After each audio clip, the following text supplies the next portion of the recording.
자, 한번 읽어볼게요. 예수께서 이 모든 비유를 마치신 후에 그곳을 떠나서 고향으로 돌아가사 그들의 회당에서 가르치시니 그들이 놀라 이르되 이 사람의 이 지혜와 이런 능력이 어디서 났느냐? 이는 그 목수의 아들이 아니냐? 그 어머니는 마리아, 그 형제들은 야고보, 요셉, 시몬, 유다라 하지 않느냐? 그 너희들은 다 우리와 함께 있지 아니하냐? 그런즉 이 사람의 이 모든 것이 어디서 났느냐 하고 예수를 배척한지라. 예수께서 그들에게 말씀하시되 선지자가 자기 고향과 자기 집 외에서는 존경을 받지 않음이 없느니라 하시고 그들이 믿지 않음으로 말미암아 거기서 많은 능력을 행하지 아니하시니라.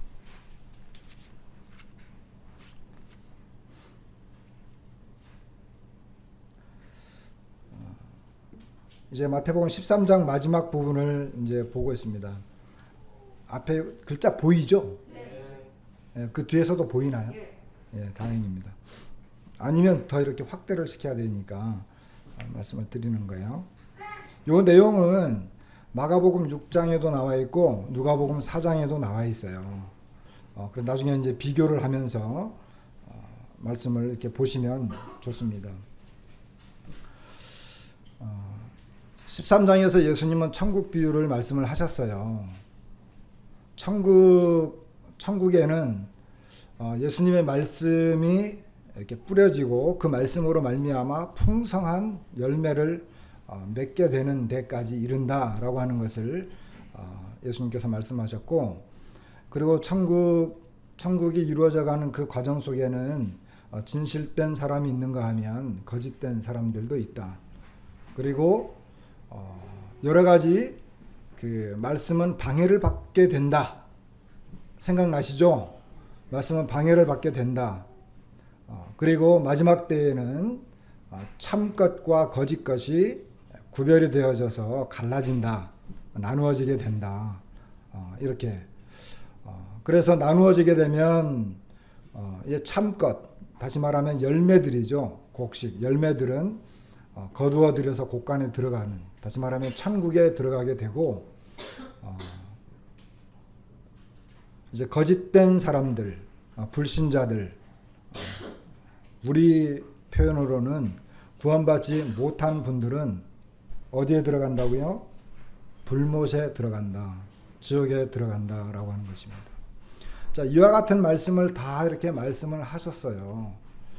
그리고는 이제 고향으로 돌아가시는 이와 같은 내용이 오늘 말씀의 내용이에요. 여러분, 예수님께서 천국 비유를 다 하시고 난 다음에 이제 천국의 내용이, 천국이 이런 것이다 라고 하는 것을 말씀하신 다음에 예수님께서 이제 고향으로 가시고 계속 사역을 하시는데, 예수님은 여기서 이제 계속해서 고향에서도 마찬가지죠. 배척과 반대를 받으시는 걸 보게 됩니다. 먼저 우리는 여기 13장에서는 고향에서 먼저 배척을 받으세요. 그리고 다음에 가면 이 헤롯 왕과 정치적인 영향에 의해서 또 배척을 받아요. 그리고 마태복음 15장 이후로 쭉 넘어가면 종교 지도자들에 의해서 종교적인 또 배척을 받게 되고, 결국 예수님은 민족적으로, 그리고 이 산헤드린 공회에 의해서 예수님은 완전히 배척을 받고 십자가에까지 가셔서 죽임을 당하는 이와 같은 이런 배척의 이런 연속이 계속해서 이루어지는 것을 보게 됩니다. 그런데 오늘 이 본문은 고향으로 가셨어요. 여러분, 예수님의 고향이 어디예요? 예수님의 고향.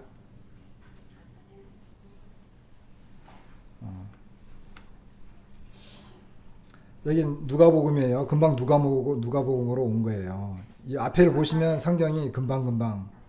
자, 예수께서 그 자라나신 곳 어디? 여기 나사렛이 나와요. 나사렛에 가신 거죠. 요 누가복음 4장에 나와 있는 요 내용은 마태복음 13장의 요 내용하고 겹치기 때문에 같은 내용인지 아니면 그 앞전에 일어난 일인지 정확히는 모르겠지만 학자들마다 좀 달리 이야기를 하는 것 같아요. 제가 볼 때는 비슷한 같은 사건이 아닌가 싶긴 한데 정확히는 잘 모르는 그런 상황입니다. 그 예수님께서 이제 고향으로 가셨어요. 예수님께서 고향으로 가셔가지고 이제 회당에 가셨는데 마가복음에는 제자들과 함께 갔다 그랬어요. 고향으로. 근데 예수님의 제자들의 대부분의 고향이 어디예요? 갈릴리 지역이죠. 그죠? 그러니까 예수님께서 제자들과 함께 갔는데 갈릴리 지역의 대부분이 제자들의 고향이 거기에 다 있거든, 고향이거든요. 그래서 이제 특별히 여기 고향을 어떤 사람들은 나사렛이 아니고 가버나움으로 가셨다 이렇게 주장하는 사람들도 덜어 있어요. 뭐 그렇게 크게 중요하진 않은데 어쨌든 뭐 나사렛으로 갔다고 한다면 제자들도 함께 갔다.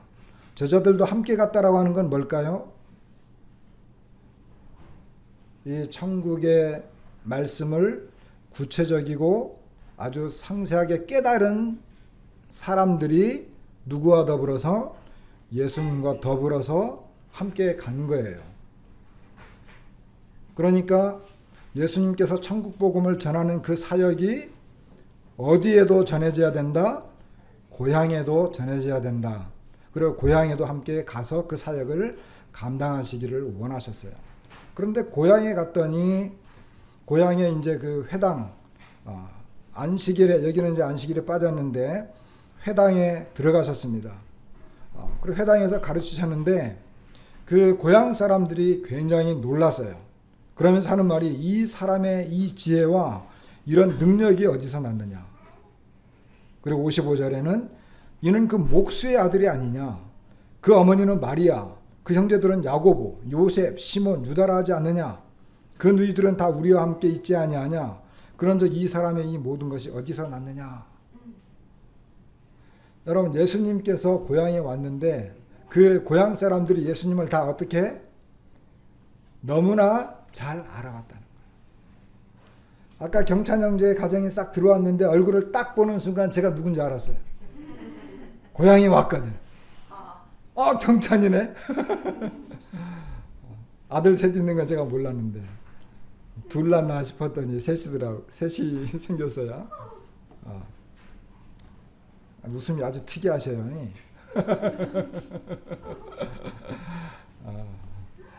좋은 것 같기도 하고 이상한 것 같기도 하고 그렇습니다. 예수님께서 고향에 갔는데 그 고향 사람들이 예수님에 대해서 다 알아. 그리고 예수님이 어떤 분이신지를 다 알아요. 그 누가복음에 보시면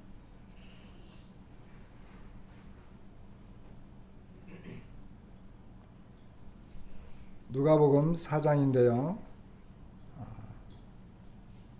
4장 23절에 보면 예수께서 그들에게 이르시되 너희가 반드시 의사야 너 자신을 고치라 하는 속담을 인용하여 내게 말하기를 우리가 들은 바 가버나움에서 행한 일을 내 고향 여기서도 행하라.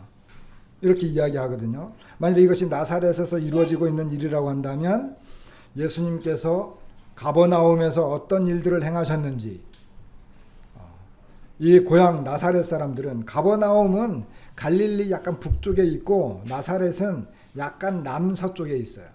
그러니까 이제 약간 갈릴리 호수 약간 밑에 쪽 남서쪽에 있는 그 고향이에요. 그런데 나사렛에 살고 있는 이 사람들은 나사렛에 살고 있는 이 고향 사람들은 예수님께서 가버나움에서 어떤 일을 행하셨는지를 다 알고 계셨어요. 회당에서 가르치시니까 첫 번째로 회당에서 가르치시니까 그들이 놀랐습니다. 첫 번째 놀란 것이 뭐냐 하면 이 사람의 이 지혜와 이런 능력. 여기 이제 이 사람이라고 하는 표현이 두 번 나와요. 56절에도 그런즉 이 사람의 이 모든 것이 어디서 났느냐 이랬거든요. 그런데 첫 번째는 그 사람들이 놀란 것이 뭐냐면 예수님의 지혜와 이런 능력이 어디서 났느냐는 거예요. 이건 놀란 거예요. 회당에서 예수님이 가르치셨는데 그 예수님의 이런 그 지혜와 능력이 굉장히 놀랐어요.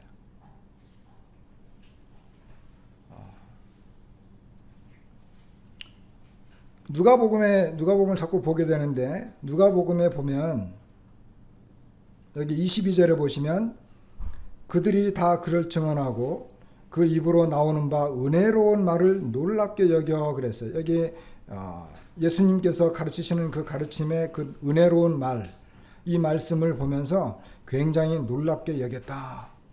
이렇게 그 기록이 되어 있는 것을 보게 되고,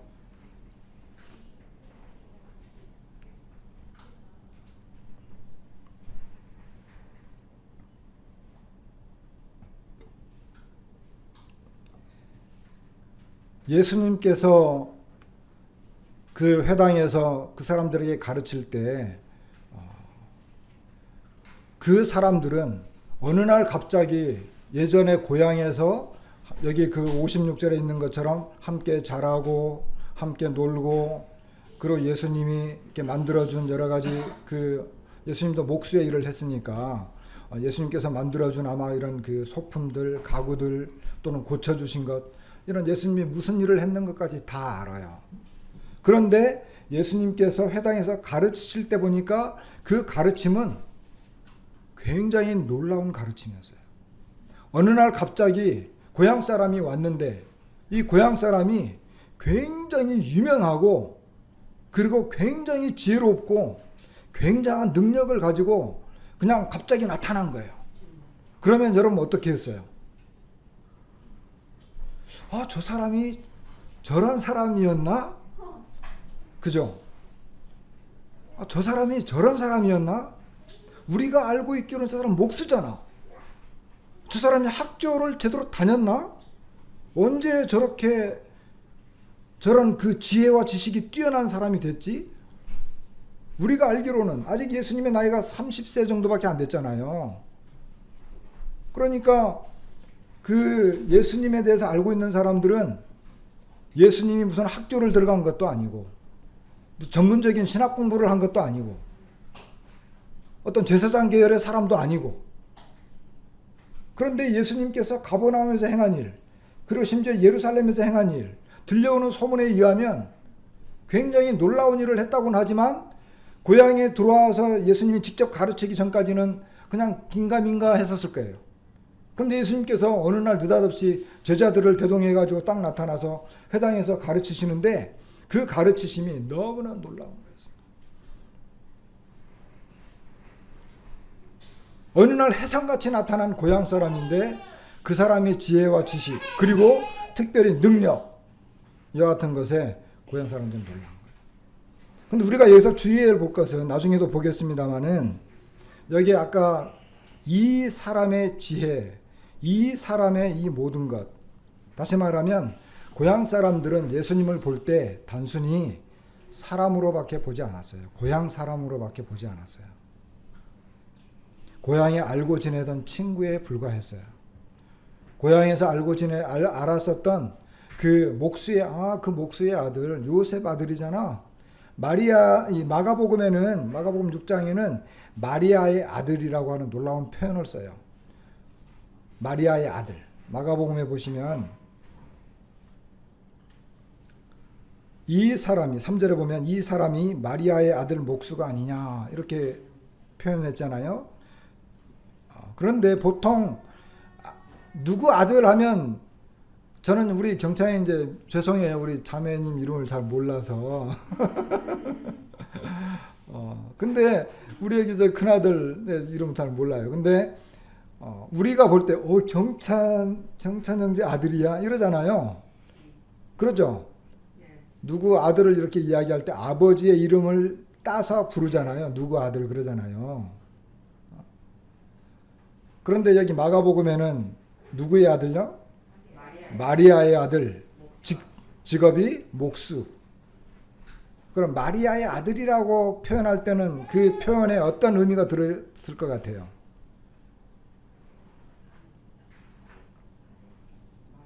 그랬겠죠. 그런 시기였대요. 어머니의 이름을 빌어서 아들이라고 할 때는 약간 이렇게 내려서 보는 거예요. 그리고 어떤 그 무슨 그 부부간에 어떤 변수가 생겼었다는 거죠. 그렇게 이제 보통 생각을 합니다. 그러니까 고향 사람들이 예수님을 볼 때는 옛날에 우리 집 좀 고쳐주던, 그러고 보니까 우리 목수가 있네요.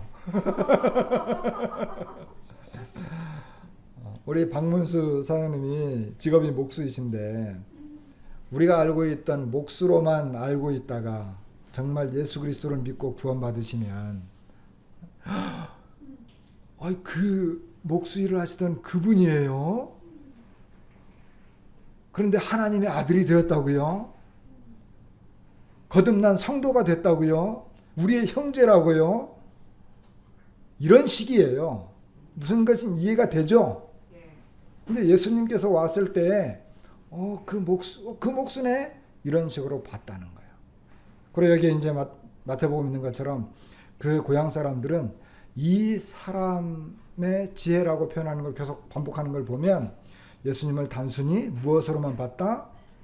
동네 사람, 동네 형, 뭐 이게 조카뻘, 친구, 그리고 아마 요셉의 이름이 계속해서 나오지 않는 걸 보면 마태복음에 아버지 요셉은 일찍 죽었을 가능성이 커요.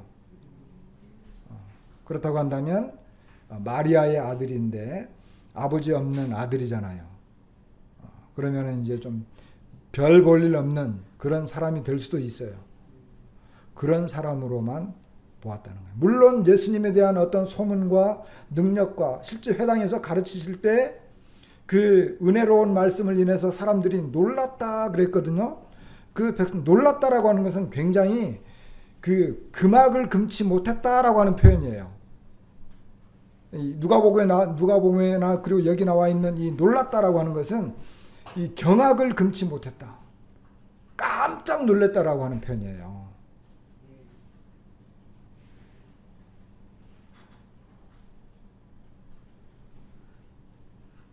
이제 예를 들면은 우리 이제 가온이가 이제 초등학교 5학년밖에 안 되잖아요. 그런데 이제 중학교를 육지 가서 했어. 한 10년 만에 20년 만에 만났는데 위대한 사람이 돼가지고 돌아온 거예요. 그리고 교회에 와가지고 막 그냥 복음 전도를 그냥 아주 그냥 힘있고 멋있는 전도자가 돼가지고 복음을 아주 힘있게 전해. 그럴 때 제가 가온이 맞아? 어떻게 저렇게 변했지? 그런 것보다도 더 놀라는 이와 같은 스타일이에요. 그런 표현인 거예요. 근데 이 고향 사람들은 굉장히 놀랐지만 어쨌든 그 사람들은 예수님을 사람으로 평범한 사람으로밖에 몰랐어요. 그러니까 나중에 배척했잖아요. 그죠? 그러니까 나중에 배척했어요. 57절에 보면 배척했거든요. 여러분, 예수님을 단순히 어떤 인간적인 면, 그리고 내가 그 어떤 육신을 가지고 평범한 사람으로라고만 생각했을 때 예수님을 믿을 수 없습니다. 이 고향 사람들은 예수님께서 이곳에서 많은 능력을 행하지 않았다 그랬거든요. 능력을 행하기는 했어요. 많은 능력을 행하지 않은 거예요. 근데 어떤 사람들은 고향 사람들을 좀 더 배려해서 그랬을지도 모른다. 왜? 어차피 믿지 않기 때문에 예수님께서 그들에게 많은 능력을 하면 그 많은 능력을 행했음에도 불구하고 믿지 않으면 그건 더 큰 죄잖아요. 그죠? 우리가 그 11장인가 보면 왜 예수님께서 그 권능을 가장 많이 행하신 고을들이 회개하지 않았다 그랬잖아요. 그렇죠? 그러면서 화 있을진저 고라신, 화 있을진저 벳세다야, 가버나움아 내가 하늘에까지 높아지겠느냐, 음부에까지 낮아지리라, 이런 그 말씀을 하셨어요. 그러니까 표적과 기적을 많이 행했다고 해서, 그리고 정말 놀라운 지혜로운 말씀을 증거했고 전도를 아주 멋지게 했다고 해서 사람들이 다 믿는 것은 아니다라고 하는 거예요. 제가 여기서 지구상에서 가장 유명한 전도자가 돼가지고 복음을 전해도 우리 가운데서는 믿지 않는 사람들이 얼마든지 있어요. 그런데 예수님께서 가르치시고 능력을 행했을 때 얼마나 놀라웠겠어요. 그럼에도 불구하고 이 사람들은 믿지 않았어요. 그럼 예수님께서 더 이상 능력을 행하실 수가, 예수님의 능력이 줄어들었다는 게 아니고 예수님께서 오히려 그 사람들을 배려했을 가능성이 있다는 것입니다. 안 한 거예요. 그리고 나사렛 사람들은 그리고 갈릴리 지역은 예전에 아수르가 공격을 해와가지고 이 갈릴리 지역을 완전히 이제 초토화시켜서 거기 군대를 주둔하고 이방 사람들을 갖다 막 심었잖아요. 그래서 이제 그 당시에 기록된 성경은 갈릴리를 이방 땅으로 묘사했어요. 그렇기 때문에 이 산헤드린 공회원들은 어떻게 했어요? 니고데모에게, 야, 갈릴리에서, 너도 갈릴리에서 왔냐? 갈릴리에서는 선지자가 날 수 없지 않느냐? 한번 성경 찾아봐라. 이런 말씀 하셨죠. 그리고 누구죠? 나다나엘인가요? 빌립이 가서 복음을 전하니까 메시아를 만났어. 나사렛, 나사렛에서 오신 그분 메시아를 만났어. 그러니까 뭐라 그랬어요? 나사렛에서 무슨 메시아가 나와? 이런 이야기를 한 거예요. 그러니까 예수님을 믿지 않고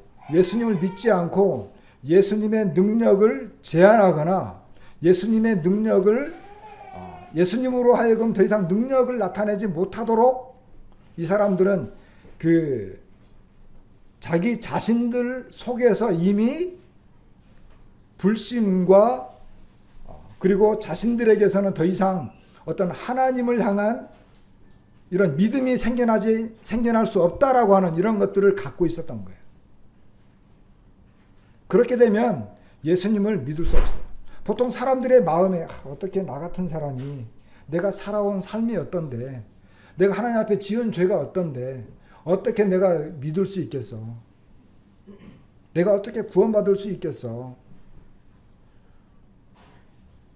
이런 생각들을 하거든요. 그런 생각들을 하게 되면 이 예수님의 이 능력 있는 구원의 말씀과 그리고 예수님께서 행하신 이 모든 능력들을 믿을 때 많이 제약을 받는 거예요. 믿기가 어려워진 거예요. 이 고향 사람들도 일종의 그런 사람들이었어요. 그러면 믿기가 어려워요. 그리고 예수님의 말씀의 능력이 나한테 나타나기가 어려워지는 거예요. 그런 것들을 내려놓고 솔직하게, 예수님, 저는 정말 죄가 많은 사람입니다. 하지만 예수님께서 이 땅에 저를 사랑하셔서 오셨고 예수님의 능력과 그 말씀을 제가 따르겠습니다. 이와 같은 자세가 있을 때 예수님을 믿기가 더 쉬워지는 거예요. 근데 고향 사람들은 그러지를 못했던 거예요. 단순히 인간적이고 고향 사람이고 육신적인, 여기 목수가 아니냐, 요셉의 아들이 아니냐, 그 형제들, 여기 형제들 다 있지 않느냐. 근데 이 형제들이요, 예수님의 형제들 나와 있죠. 야고보, 요셉, 시몬, 유다. 그죠? 이 사람들이 이때만 해도요, 예수님 믿지 않았어요. 형제들도. 이 형제들이 예수님 믿지 않았어요. 이 형제들이 예수님을 믿은 때는 언제예요? 형제들이 예수님을 믿은 때. 형제들이 예수님을 믿을 때는 예수님이 부활하신 다음이에요. 예수님 부활하신 다음에 형제들이 예수님을 믿었어요. 그래서 여기 나오는 야고보, 아마 야고보가 제일 큰 형 같아요. 그냥 예수님의 바로 밑에 동생이죠. 그러니까 야고보는 부활하신 예수님을 믿었는데 나중에 예루살렘 교회의 그 장로가 돼요. 그리고 요셉과 시몬은 기록이 나와 있지 않고 유다는 유다서를 기록해요. 그런데 이때 예수님을 믿어서 그랬냐? 그렇지 않아요. 이 사람들도 고향 사람들, 다른 사람들처럼 예수님을 똑같이 배척했어요. 그런데 나중에 예수님이 부활하시고 나타나니까 그때 예수님을 믿은 거예요. 그리고 이 사람들이 이야기를 해요. 그 누이들은, 자, 두 번째, 그 누이들은 다 우리와 함께 있지 않냐. 그러니까 예수님의 여동생들은 다 우리와 함께 있지 아니하느냐, 이 말은 아마 시집을 갔을 가능성이 커요. 시집을 갔을 거예요. 그러니까 다른 그 동네에 다른 이 남편을 둔 사람들이 된 거예요. 그러니까 그 중에 예수님하고 무슨 천암매부지간 되는 거잖아요. 그죠? 그 사람들이 이름이 나와 있질 않아. 근데 그 사람들이 예수님을 믿었다는 거야, 안 믿었다는 거야? 예, 여기 보니까 그 누이들은 다 우리와 함께 있지 아니하냐. 여기 그런즉 56절의 중간에 그런즉 이 표현이 나오는데, 야, 제주도말로, 우리 제주도말로 표현하면, 야, 우리 각시가 여기 있잖아. 그런데 우리가 다 알고 있는데 이 사람, 우리 아내, 우리 집사람의 남편, 오빠가 예수님이잖아. 다 이거 잘 알고 있는데 이 사람 그 능력이 어디서 나온 거지? 이 사람이 모든 것이 어디서 났느냐? 이 말은 예수님을 굉장히 무시했다는 거예요. 그리고 믿지 않았다는 거예요.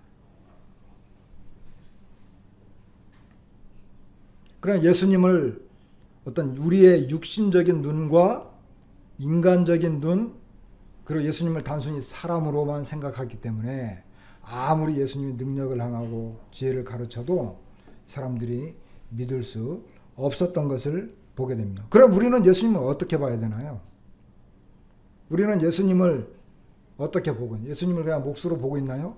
4대 성인 중에 하나, 굉장히 지혜로운 분, 기독교 창시자, 어떻게 보고 있나요? 하나님. 예수님은 하나님이에요. 하나님의 아들로. 자, 그런 부분에 대해서 좀 더 찾아보겠습니다.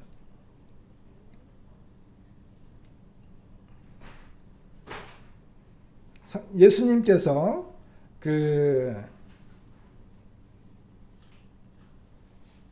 예수님을 믿지 못했던 요한복음 10장에 보면, 요한복음 10장 30절부터 좀 볼게요.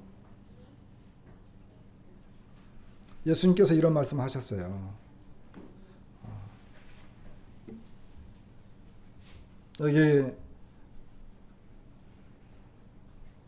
26절에 보면 너희가 내 양이 아니므로 믿지 아니하는도다. 내 양은 내 음성을 들으며 나는 그들을 알며 그들은 나를 따르느니라. 내가 그들에게 영생을 주노니 영원히 멸망하지 아니할 것이요 또 그들을 내 손에서 빼앗을 자가 없느니라. 굉장히 중요한 말씀이죠. 이런 말씀을 하실 수 있는 것은 하나님이 아니라면 이런 말씀을 할 수 없어요. 하나님께서 내 양은 내 음성을 듣는다. 나는 그들에게 영생을 주노니 영원히 멸망치 않고 그들을 내 손에서 빼앗을 자가 없다. 누가 이런 말을 할 수 있어요?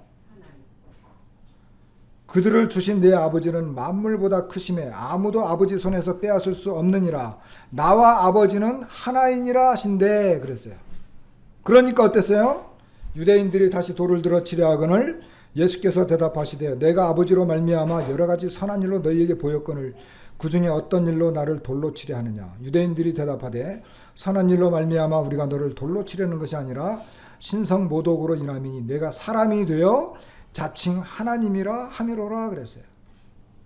그러니까 사람인데 하나님이라고 하니까 신성 모독죄다 이렇게 해요. 그런데 그 앞에 있는 내용들과 이적들을 보면 예수님은 내가 바로 하나님이야. 내가 예전부터 너희들에게 말해왔던 바로 그 사람이야. 그분이야. 이걸 증명했음에도 불구하고 이것이 영적인 말씀이기 때문에 이 사람들이 도무지 깨닫지 못하는 거예요. 깨닫지 못하는 거예요. 그냥 사람으로만 보는 거예요. 하나님으로 말씀을 하셨는데 이 사람들은 사람으로만 본 거예요. 그러니까 믿지 못하고 하나님을 향해서 돌을 들고 치려고 했던 거예요. 왜? 사람으로 봤기 때문에.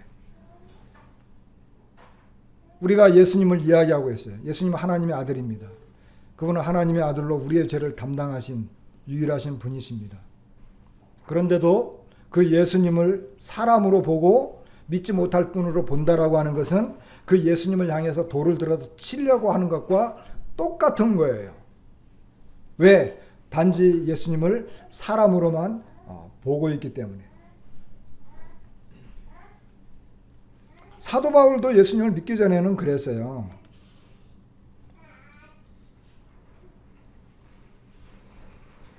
사도 바울이 아그리파 왕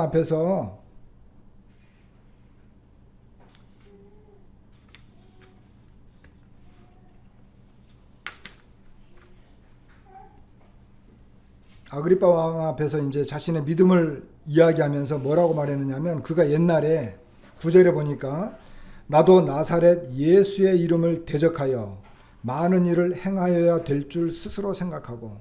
근데 여기 나사렛 예수라고 하는 그 이름, 그것은 나사렛에서 무슨 선지자가 나오고 나사렛에서 무슨 메시아가 나와? 그 예수가 그리스도라고 이 율법의 저주를 받아야 될 사람들 하면서 다 죽이러 다닌 거예요. 사도 바울도 예수님을 처음에는 그렇게 예수님에 대해서 그렇게 사람으로밖에, 그리고 율법의 저주를 받아야 될 사람들로만 봤던 거예요.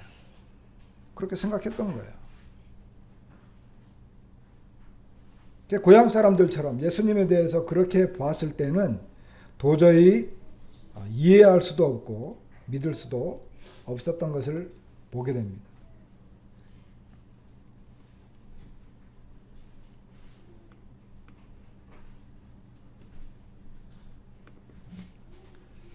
자, 이 고향 사람들은 예수님을 목수의 아들이 아니냐, 그 목수가 마리아의 아들 목수가 아니냐, 그 형제들이 다 여기 있다, 너희들도 다 우리와 함께 있고 우리와 함께 살고 있지 않느냐, 그런즉 이 사람의 이 모든 것이 어디서 났느냐, 예수님에게 있는 그 지혜와 지식 그리고 그 능력, 이 모든 것들이 어디서 났느냐. 이건 정말 이 사람들이 정말 알 수 없었던 거야.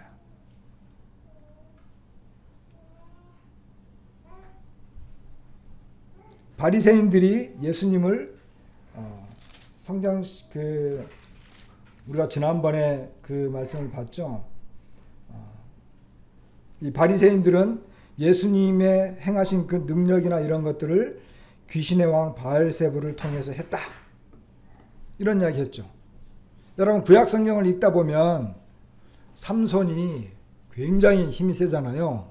그죠? 삼손이 굉장히 힘이 세요. 그래가지고 그냥 뭐 나귀떡 하나로 1000명을 때려잡고 뭐 도저히 삼손을 이길 수가 없어. 그러니까 블레스 사람들이 어떻게 해요? 도대체 저 삼손의 힘이 어디서 나오냐? 그래가지고 누구를 유혹해요? 야, 삼손의 힘이 어디서 나오는지 좀 알아봐라. 그러잖아요. 그래가지고 이제 들릴라죠. 들릴라가 이제 삼손하고 가까웠게 지내니까, 그리고 삼손이 들릴라를 사랑하니까 들릴라에게 이야기하죠. 야, 우리 민족이 다 죽게 생겼다. 너가 이제 삼손의 아내가 되어가지고 삼손의 힘이 어디서 나오는지 좀 알아봐라. 그렇게 하잖아요.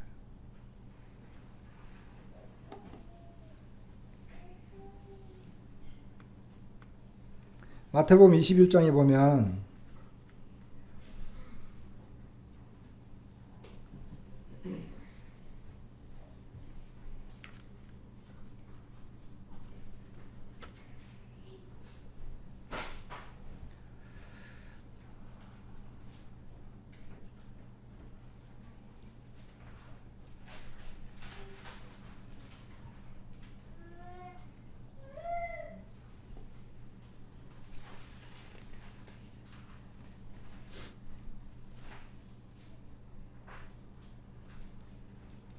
예수님께서 이제 그 성전에 들어가시잖아요.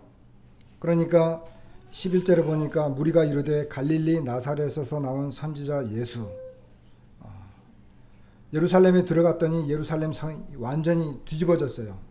이분이 도대체 누구냐? 그러니까 갈릴리 나사렛에서 나온 선지자다. 이렇게 이야기를 해요. 그런데 조금 더 들어가 보면은 예수님께서 성전에 들어가셔서 이제 가르치십니다.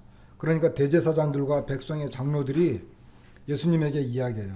너가 무슨 권위로 이런 일을 하느냐? 또 누가 이 권위를 주었느냐? 도대체 예수님이 지금 이 성전에서 예루살렘에 들어와 가지고 그 성전에서 가르치시고 성전에서 행하던 이런 모든 능력들, 그런 것들을 보게 될 때 이 사람 대제사장들과 장로들 이런 사람들이 예수님에게 너가 무슨 권위로 이런 일을 하느냐? 또 누가 이 권위를 주었느냐? 이렇게 계속해서 물어보는 것을 보게 돼요. 이 사람들은 알지 못했어요.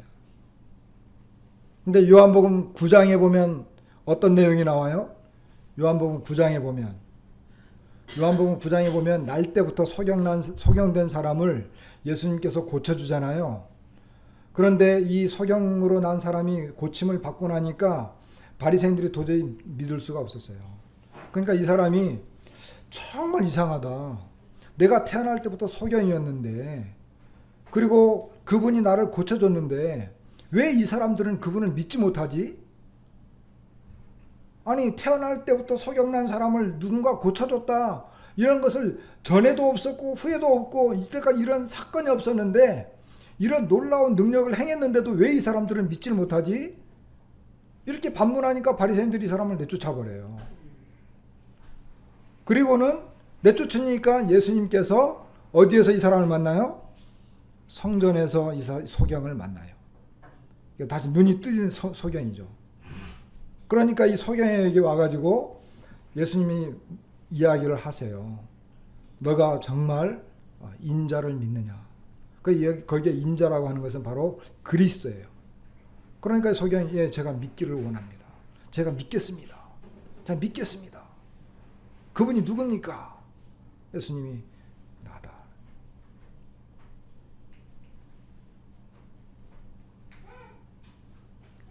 그러니까 똑같은 그분이지만 그분은 똑같은 예수님이지만 종교 지도자들, 정치인들, 고향 사람들, 이런 사람들은 예수님을 단지 동네 사람, 그냥 갈릴리 나사렛에서 나온 별 볼 일 없는 목수, 그리고 어떤 선동자, 예루살렘에 들어와가지고 이 사람들을 어지럽게 하는 사람, 그리고 자칭 하나님이라고 하고 성전을 무시하는 사람, 다 사람으로 보고 어떤 육신적인 안목으로 인간의 생각으로만 예수님을 본 거예요.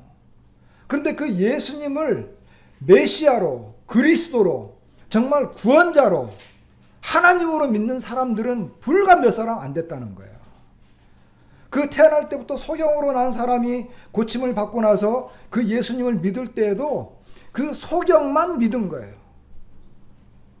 그러니까 우리의 시선과 이 육안의 눈이 예수님을 어떻게 보고 있느냐에 따라서 그분이 하나님이 될 수도 있고 단지 이 사람에 불과할 수도 있다라고 하는 거예요. 여러분의 눈에 보이는 그 예수님은 어떤 분이에요? 우리가 생각하고 있는 이 예수님은 어떤 예수님이에요?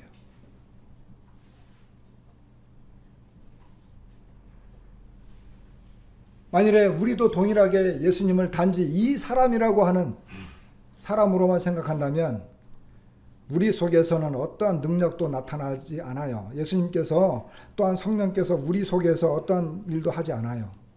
인간적인 생각으로 예수님을 생각한다면. 지금 제가 이제 이런 이렇게 부서 이런 이야기하고 형제들하고 이야기하고 공부하고 그러잖아요. 제가 이제 여러 이렇게 공부하면서 간증들을 쭉 봤는데 저 자신도 마찬가지지만 내 안에서 예수님의 능력이 계속해서 나타나지 않는 이유가 뭔가? 내 속에서 이 성령의 역사가 활발하게 일어나지 못하는 이유가 뭔가? 왜 나는 예수님의 능력을 계속 일어나지 못하도록 하고 있는가?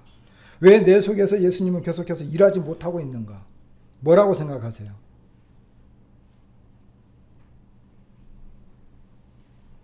내가 소극적인 사람이라서? 내 성격이 원래 그러기 때문에? 그러지 않아요. 그건 다 자기가 자기 자신을 속이는 거예요. 우리는요, 우리 스스로 내 자신을 속일 수 있어요. 예수님에 대한 분명한 믿음이 없는데 그 믿음이 없는 것을 다른 쪽으로 보는 거예요. 저는요, 원래 그래요. 저는 두려움이 많아요. 저는 소극적인 사람이에요. 이런 것으로 돌려버리는 거예요. 근데 그 내면의 진짜는 뭐예요? 그 내면의 진짜 믿음이 없는 거야. 근데 그 믿음이 없는 걸 다른 쪽으로 돌려버려요. 여기 고향 사람들도 마찬가지였어요. 예수님을 믿지 못하는 많은 사람들이 다 그런 거예요. 오늘 시간이 없어서 제가 여기 나와 있는 말씀을 다 볼 수가 없는데 우리 데살로니가 전서에 있는 말씀 한 구절 보고 데살로니가 전서 1장에 있는 말씀을 좀 보겠습니다.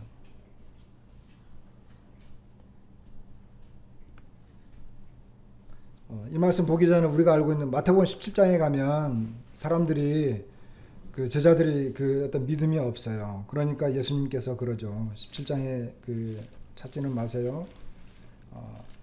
거기에서 예수님께서 어떤 사람들이 이제 이 질병에 걸린 이 간질인데 이 환자를 고치지 못하니까 왜 우리가 고치지 못했습니까? 이 귀신을 쫓아내지 못했습니까? 그럴 때 예수님이 너희에게 믿음이 없어서 그렇다. 너희에게 겨자씨만한 믿음이 있다고 한다면 이 산을 옮길 수도 있다. 이런 말씀을 하신 그런 그 내용이 나와요. 대충 아시죠? 겨자씨 믿음. 결국 예수님께서 우리에게 말씀하시는 것은 믿음을 말하는 거예요. 믿음을. 그런데 우리가 천국 비유에서 겨자씨는 어떤 것을 말한다 그랬어요? 겨자씨는 자라는 거죠. 그죠? 자라가지고 나중에 새들이 깃들 정도로. 근데 우리에게 이 믿음이 없기 때문에 항상 문제가 되는 거예요. 그런데 여기 데살로니가 성도들에게 사도 바울은 편지를 하면서 뭐라고 말을 했냐? 7절 보세요. 그러므로 너희가 마게도냐와 아가야에 있는 모든 믿는 자의 뭐가 됐다고요? 본이 되었다. 8절 주의 말씀이 너희에게로부터 마게도냐와 아가야에 들릴 뿐 아니라 하나님을 향하는 너희의 믿음의 소문이, 이 사람들의 믿음이 막 소문이 난 거예요.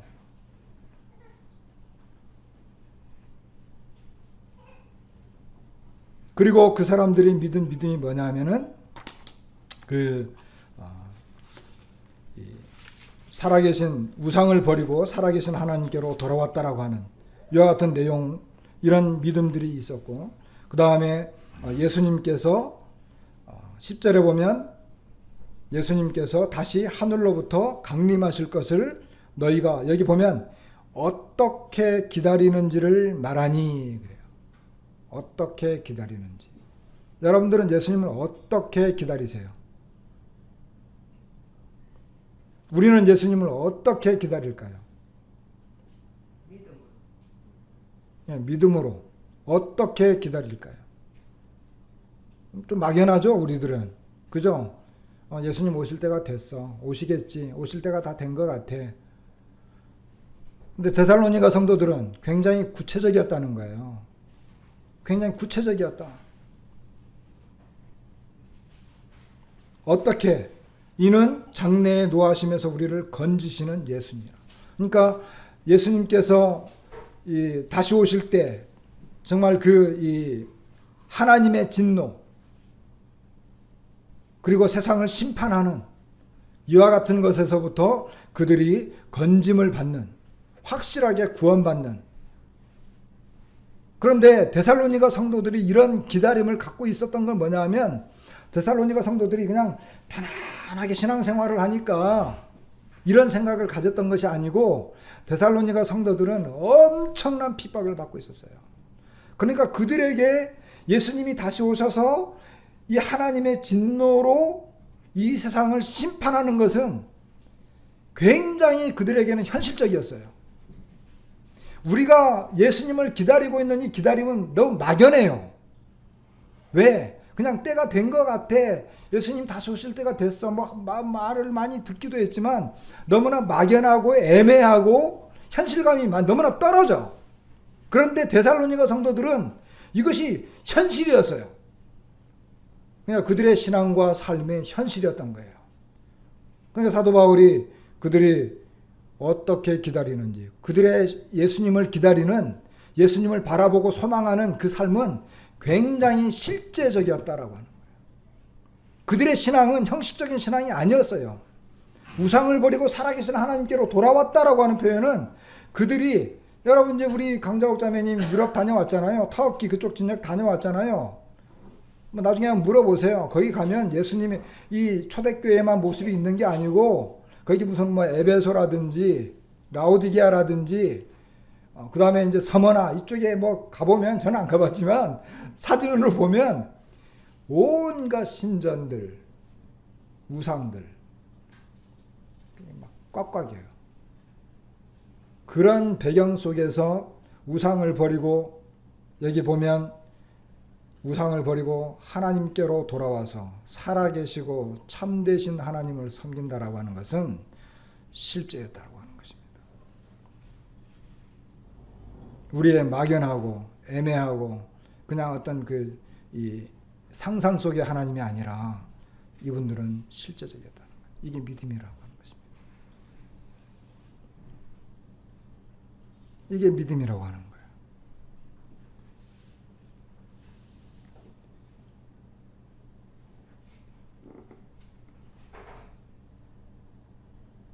왜 이 사람들이 이와 같은 그 믿음을 가졌을까?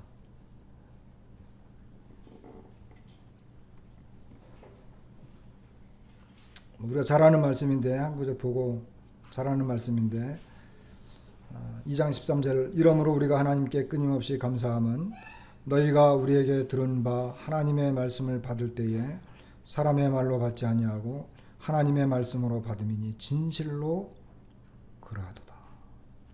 여러분, 여기 성경 말씀, 하나님의 말씀 오늘도 봤잖아요. 예수님이 어떤 분인지 이런 말씀을 받을 때 사람의 말로 받지 않았다는 거야. 고향 사람들은 예수님을 뭘로 봤어요? 단순히 사람으로 본 거예요. 사람이 하는 말로 본 거예요. 그 기적과 능력, 지혜 이런 걸 보면서 놀랍기는 하지만 그냥 사람의 말로 들은 거예요. 그러니까 믿음이 생길 수가 없죠. 우리도 마찬가지예요. 근데 이 사도 바울도 데살로니가 성도들에게 똑같은 말을 하는 거예요.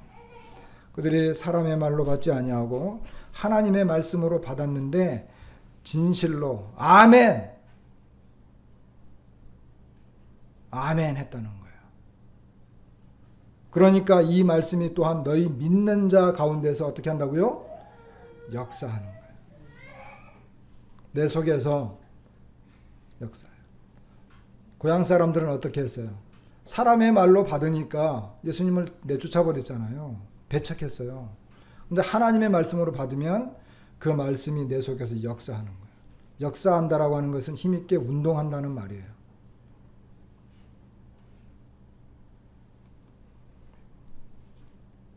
자, 오늘 본문에 보니까 그들이 믿지 않음으로 말미암아 거기서 많은 능력을 행하지 아니하시나 그랬잖아요.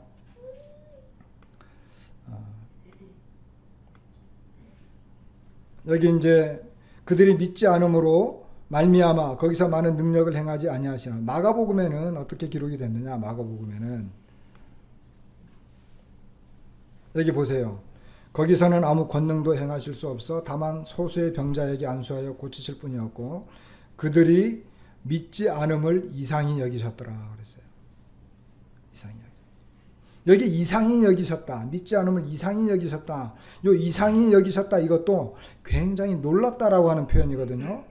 근데 이 굉장히 놀랐다라고 하는 것은 예수님께서 바다 위를 막 걸어왔어. 그러니까 제자들이 깜짝 놀랐어. 그죠? 깜짝 놀라면서 예수님에게 막 엎드려 절했어요. 거기 예수님을 향해서 절하다라고 하는 이 절하다라고 하는 표현이 여기 이상히 여겼다라고 하는 말하고 같은 단어예요. 그러니까 마태가 그들이 깜짝 놀랐다라고 하는 표현을 그대로 쓰지 못하고 너무 놀란 나머지 예수님을 향해서 엎드려 절한 거예요. 그렇게 놀란 거예요.